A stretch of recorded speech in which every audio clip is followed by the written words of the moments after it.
games, but not in real life here, bringing you another Dota 2 video on one trick that Smurfs use to climb 1000 MMR in a week. In particular, we are going to be talking about a concept that I like to call soft committing to teamfights. One stark difference between Immortal level pubs and every other bracket of pubs is that Immortal players, they just value their lives more than everybody else. In lower level pubs, if a fight starts, basically anywhere on the map, everybody shows up to it, and 7 out of 10 people end up randomly dead. At this point, you might be thinking, Jenkins, did you really make an entire video just to feed me that standard line that you shouldn't show up to stupid fights? No, because I used to think that way, but I don't anymore.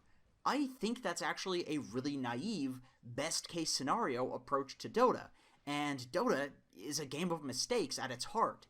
Instead, what I'm advocating is that you do show up to stupid fights, but instead of engaging in Mortal Kombat when a fight starts, you should soft commit to these team fights instead of hard committing to them. So first, what is the difference between a soft commit and a hard commit when it comes to a team fight? Take a mid-game Sand King, for example. At that point in the game, you probably have a Blink Dagger, some upgraded boots, maybe a Veil, you have max Burrow Strike, a couple of points in Epicenter, so basically the most important thing is you are ready to take a fight. Hard committing to a fight would be something along the lines of using Epicenter, blinking in, then Burrow Striking maybe 1 or 2 enemies. Soft committing to a fight would be something along the lines of walking in, using Sandstorm, and then hiding in the trees while still in your Sandstorm, kind of trying to do a little bit of damage but keeping yourself alive. What is the key difference between these two things? In the first scenario, you have expended all of your resources. If the enemies don't immediately die or run away from you because they think that they're too low HP to fight, then you're dead. In the second scenario, you still have plenty of resources left in the tank. If the enemies don't immediately die or run away from you, you can still blink or burrow out if the teamfight looks like it's going to be shit. Moreover, you could still choose to Epicenter and blink in and also Burrow Strike a couple of people if the opportunity presents itself. And that's the most important factor here. If you hard commit, you have 2 options. You fight or you die. If you soft commit, you have, once again, 2 options. You fight or you just run away. And this is precisely how Smurfs always find themselves so overleveled in low-rated games. They soft commit to fights, then they choose to go in if the enemies do something stupid, which they often do because Dota is a game of mistakes, or they escape the fight if their teammates do something stupid, which once again is bound to happen. Either way, they are either feeding off of noobs, or they are farming while their noob teammates are feeding. This results in them being super overfarmed and super overleveled in every game. Next, I want to show you a clip of Gabby. This is just some random SEA pub that he was playing, an AK MMR pub, so obviously, it's good Dota, but nonetheless, it's a pub. And so he's playing Magnus.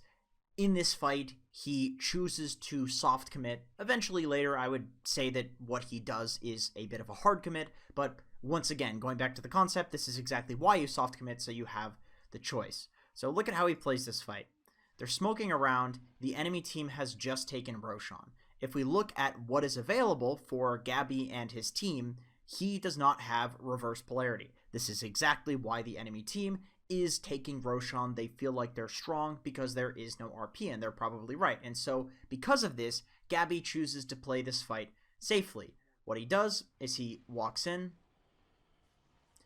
and he uses Shockwave. That's literally it. He walks in, he Shockwaves, and he doesn't, he empowers his PA. He doesn't blink in, he doesn't BKB, he doesn't try to go for any sort of crazy skewer on these heroes, and I realize what I'm showing you is the lack of something happening, but I guarantee you in a lower level pub, this Magnus is going to blink in and try to do something because he's getting some mega Roche anxiety. Oh my god, they're getting Roche, I need to go in. But Gabby realizes that there's, not much of a point in hard committing. It's a very dangerous fight without having RP. And then when the fight starts looking like it's going well, you have Lycan that dies, Treant Protector buys back, so this is now a 5v4. He finally blinks in and goes on the Oracle. particularly because the Oracle is the most important hero in this game, and he revealed himself. So that's a very easy jump. So this next fight that I want to show you, in my opinion, demonstrates the concept a lot better. I just wanted to show you the first one that we talked about just because I think it's a little bit more obvious. In this one, there's a lot less time of soft committing before Gabby chooses to hard commit, but you can see exactly why he chose to hard commit because, it's fairly obvious. We'll take a look at this fight. So there is a fight that is currently happening mid. He skewers across this ledge here. He doesn't use blink. He uses skewer, so that way he still has the blink available to him. And then he walks in and presses empower on the PA. And so for a brief moment, he is soft committing. He is not going in. He's not blinking in, BKBing, doing anything crazy. He's just chilling. And then he sees this really beautiful RP opportunity on the backline here to get the mobile mid hero as well as the Oracle, who is the absolute most important hero because he's going to save anybody else that gets RP'd. And then he goes for the hard commit. And then he BKBs. So he fully commits at that point because that is the criteria that he set for himself. Okay, I'm going to hard commit if I see Oracle. And I think that's really important. It's not necessarily what the criteria is that matters. It's that you set criteria. Choose in what situation you are going to hard commit to fights and in what situation you are going to soft commit to fights within the game, and then stick to it.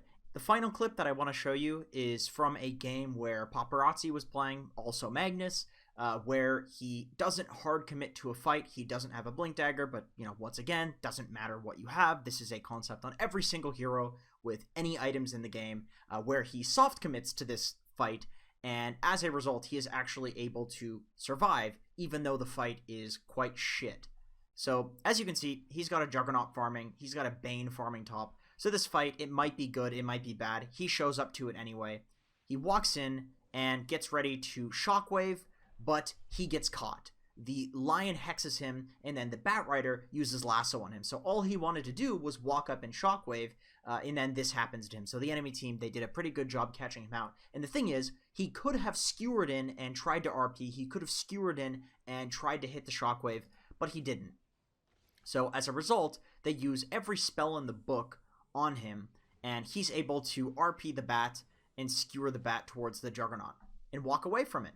Obviously, if we all exclusively soft commit to fights, then nothing is ever going to happen in a game of Dota, so that's not what you want to do, and there are certain criteria for when you should soft commit to fights. So number one, if you are a carry, you should almost always soft commit to fights, because it's literally your job to have as little deaths as possible and only take good fights. Two, if you think a fight is bad, you should probably soft commit, because it gives you the option to join if the enemy team makes a mistake, but it lets you tentatively avoid the fight.